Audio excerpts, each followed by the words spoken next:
Hey everyone, the media is onto a huge scandal in Minnesota. YouTuber Nick Shirley. From CNN, can we talk to you?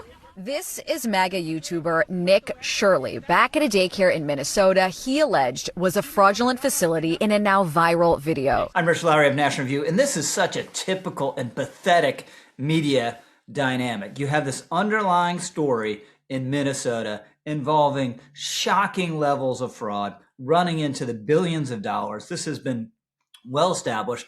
And you have a YouTuber on the right exposing this fraud in a viral way, going and knocking on the door of these daycare centers and finding no one there and not seeing any children. And what does the media think the story is? The underlying scandal or the YouTuber on the right who did the viral report named Nick Shirley? Of course, they think the story is Nick Shirley. The Hill ran a headline, unfortunately quite accurate. CNN reporter grills YouTuber whose Minnesota daycare video went viral. NPR, for its part, ran a story titled, "What to Know About Nick Shirley," the YouTuber alleging daycare fraud in Minnesota. Now look, I'm not going to say Nick Shirley got everything absolutely right. We should have some skepticism and kick the tires of any story, but the media's reaction here is wildly disproportionate, and this happens all the time when a conservative journalist or advocate uncovers a story, or in this case, brings more attention to the story. That journalist and advocate become the story. The media goes into immediate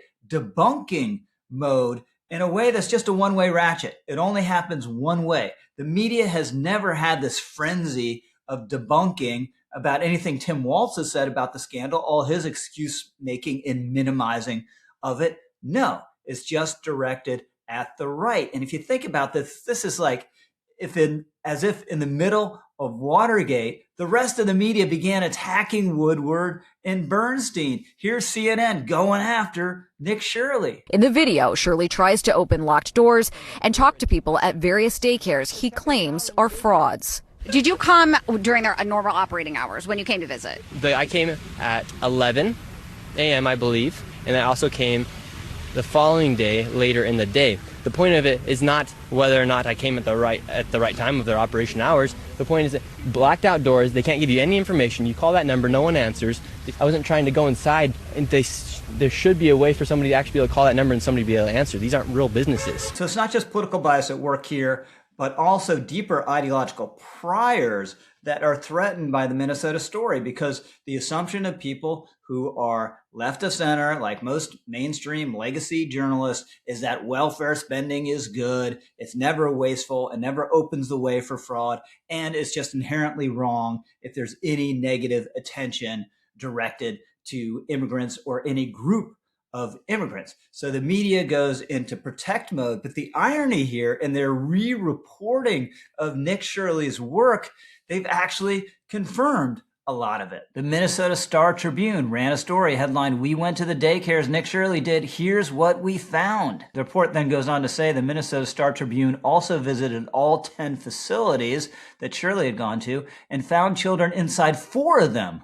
When invited inside, 6 other facilities were either closed or employees did not open their doors. In other words, it didn't find kids in 6 of them. Then it goes on to say 5 of the 10 childcare businesses Shirley featured in his video operated as meal sites for Feeding Our Future. That's a huge warning sign, by the way, given that Feeding Our Future was basically an entirely fraudulent program. CNN also did reporting about Shirley's reporting. CNN is looking into Shirley's claims.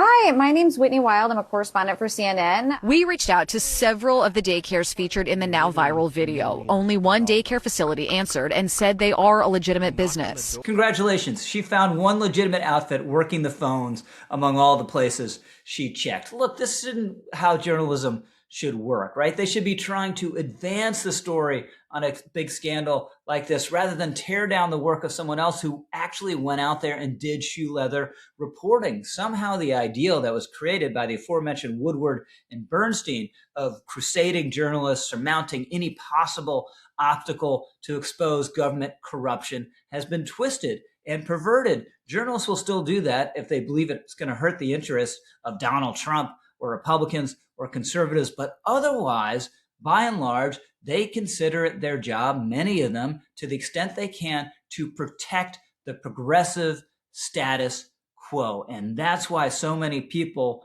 find a YouTuber like Nick Shirley more credible than these legacy outfits. I'm Rich Lowry, over and out.